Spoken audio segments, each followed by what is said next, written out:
Zobaczyłem z przodu patrol niemieckiej żandarmerii z tymi blachami. Tam nie miałem gdzie uciec. Zwolniłem kroku. Nagle wychodzi stamtąd kobieta i mówi: tyle na ciebie czekałam, mówi, a ty dopiero teraz, i za rękę mnie i wciąga do domu.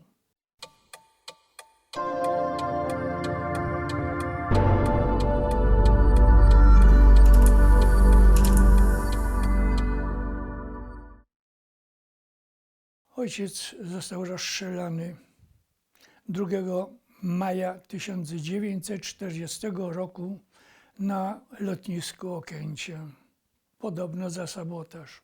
Matka została z nami wszystkimi. Nas 6, ona sama, nie umiejąca pracować na zewnątrz. Zresztą o pracę było bardzo trudno. A wobec tego cały ciężar dostarczenia środków na życie, na opał spadł nam jako na starszego.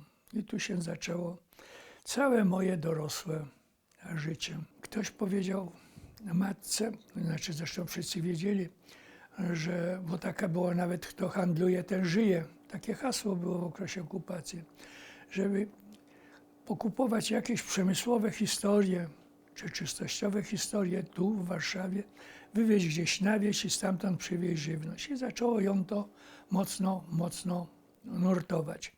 Ja w tym czasie zupełnie przypadkowo wpadłem w takie niezbyt ciekawe towarzystwo, które robiło różne kanty i to na dużą skalę. Ja o tych kantach nie wiedziałem. Domyślałem się, że coś się dzieje, ale nie wiedziałem co. Oni handlowali i wódką, i wszystkim, co było do handlowania. I wciągnęli mnie właśnie do handlu tą wódką. To był samogon. Doszło do tego, że parę groszy tam matka odłożyła i postanowiła wyjechać. Pojechała. Zabrała jakieś mydło, jakieś tam szmatki, jeszcze coś, pojechała. Po paru dniach wróciła. Przywiozła jakieś tam mięso, które się nazywało rąbanką, tam jeszcze coś. Sprzedała to i parę groszy rzeczywiście zarobiła. No, podobało jej się to i chciała jechać, znaczy kontynuować. Ale trudność polegała na tym, że ona kompletnie nie znała warunków okupacyjnych. Ona siedziała w domu, nie wiedziała, co się dzieje na ulicy, mogła jakąś plotkę tylko słyszeć. Więc każde jej wyjście, a już wyjazd na zewnątrz, nie znając sytuacji, to było wielkie zagrożenie. No, ale ryzykowała. Następny raz, jak pojechała, to już nie wróciła. I to był rok 1942. Początek roku. Ja z dzieciakami zostałem sam. Musiałem się nimi opiekować, musiałem ich myć, ubierać, żywić czymkolwiek, jakoś utrzymywać to wszystko, trochę sprzątać. A przecież ja miałem dopiero 13 lat. Ograniczyłem ten handel wódką, no i to wszystko się odbijało na poziomie życia. Nędza to jest jeszcze bardzo oględne powiedzenie. To była super nędza. Jedliśmy raz dziennie. Jeżeli mi się gdzieś coś udało zrobić, to za to kupowałem taką grubo mieloną mąkę.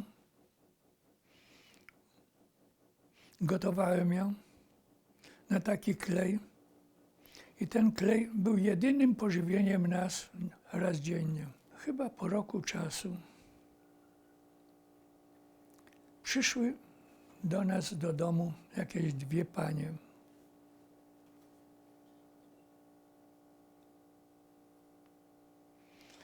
Prawdopodobnie ktoś gdzieś dał sygnał lub powiedział, że jest taka rodzina bez starszych, że tylko same dzieciaki, i to małe, się wychowują w warunkach jak dzikusy. To była taka organizacja pomocy, powiedzmy, nie pamiętam, nie pamiętam skrótu, jak to się nazywało w okresie okupacji. Jak zobaczyły warunki, w jakich żyjemy, to za głowę się złapały.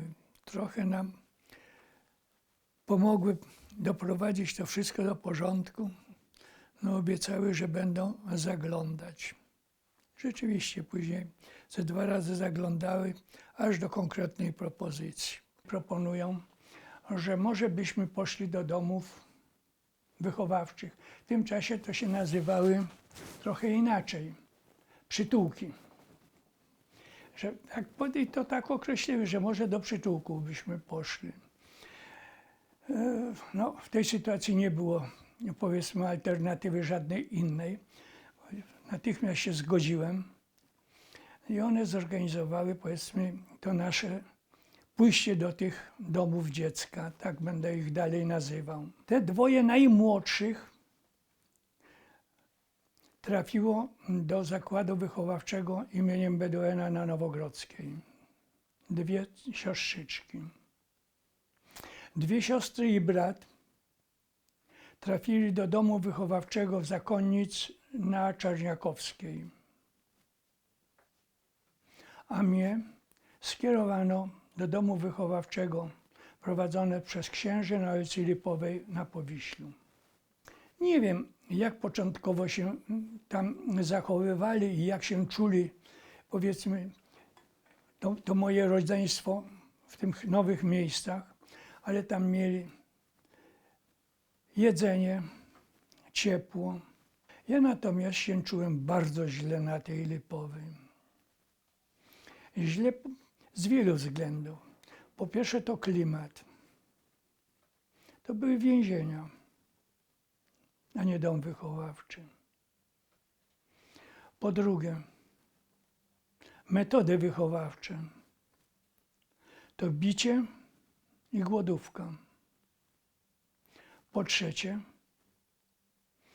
to wzajemne się szpiegowanie nakazane przez księży. Wytrzymałem chyba 10 czy 12 dni i jako taki Andrus Marymącki prysnąłem, inaczej mówiąc uciekłem. W międzyczasie, bo to było na początku 1942 roku, jeszcze jak ja z tymi dzieciakami byłem, miałem propozycję od kolegi z Bielan, na imię miał Gapek, nie pamiętam jakiego nazwisko było, tak, o wstąpienie do podziemnego harcerstwa Szarych Szeregów. Rzecz jasna wyraziłem zgodę, wstąpiłem. Po 2 czy 3 miesiącach została przyjęta przysięga. Ta przysięga odbyła się w bardzo takich, powiedzmy, powiedziałbym, uroczystym nastroju, bo w mieszkaniu tego Gapka, to była taka willa na ulicy Cegłowskiej i pamiętam, że to byliśmy na 1. piętrze. Na podłodze leżała flaga niemiecka z tym Hakenkreuzem, prawda? I nas grupka do zaprzysiężenia. Było nas paru chłopców i jedna jedyna dziewczyna. Złożyliśmy tą przysięgę, otrzymaliśmy równocześnie każdy krzyż harcerski, prawda? Z załącznikiem, że nie może wpaść w ręce Niemców. To było jasne. Zostałem zastępowym i dostałem zadanie zorganizowania takiego zastępu harcerskiego na Marymoncie. Rzecz jasna, że oparłem się o tych najbardziej znanych kolegów i koleżanki i stworzyłem taki zastęp, miał 14 czy 15 osób. On się zmieniał ilościowo, dlatego że jedni odchodzili, drudzy przychodzili. Praktycznie zajęcia z bronią to mieliśmy w tych lasach między Wawrem a Falenicą.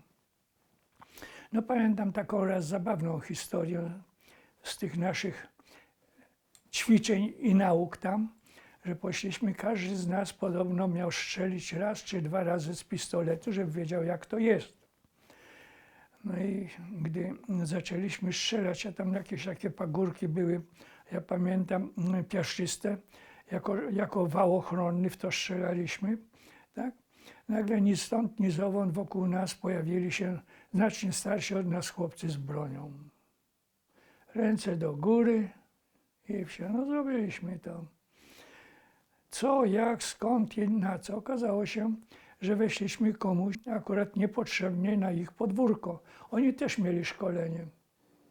I to powiedzmy już ta konspiracja nieco starsza.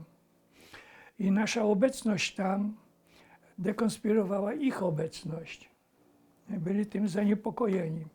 No jak się okazało, kto i jak, oddali nam tą naszą broń. Tam były 2 pistolety, które mieliśmy z sobą i tych starszych naszych druhów, którzy z nami byli.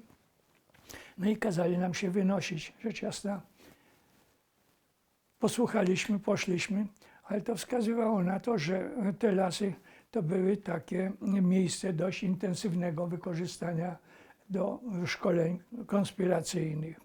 Raz dostałem zadanie przenieść taką jakąś sporawą paczkę, wcale nie taką lekką, gdzieś tam na Mokotów. Dostałem adres, gdzie się mam z tym zgłosić i komu oddać, prawda, ale równocześnie dostałem wytyczne i ścisłe ograniczenie ulicami, którymi się mogę przemieszczać. No a ja, znając trochę Warszawę, chciałem sobie skrócić drogę. Nie wiem, jak to się stało, znalazłem się w Alei Róż. Ten kwartał, gdzie była Aleja Róż, to był kwartał wysiedlonych Polaków i to mieszkali tam sami Niemcy tylko, prawda. I idąc ulicą z tym wszystkim, prawda, zobaczyłem z przodu patrol niemieckiej żandarmerii z tymi blachami. No, byłem świadom, że zatrzymają mnie, spytają, co jest. Ja też nie wiedziałem, co jest, ale wiedziałem, że coś, co nie powinno być. No. Wiedziałem, nie miałem gdzie uciec. Zwolniłem kroku. I przechodząc obok jednego takiego budynku, nagle wychodzi stamtąd kobieta i mówi: tyle na ciebie czekałam, mówi, a ty dopiero teraz, i za rękę mnie i wciąga do domu. Ci żandarmi się pomału zbliżyli, popatrzyli i poszli dalej. Po pewnym czasie ta kobieta mówi, wyjrzała, obejrzała się, no teraz już mówi, możesz iść. Mówiła po polsku, nie wiem, czy to była Polka, która tam pracowała u Niemców, czy to była żona jakiegoś Volksdeutscha, który tam mieszkał, czy jeszcze ktoś inny. W każdym razie jej działanie uratowało chyba mnie i życie, i tą paczkę. Zaniosłem, ale już nigdy więcej, jeśli miałem coś robić, nie zbaczałem z drogi, jaką mnie nakazano chodzić.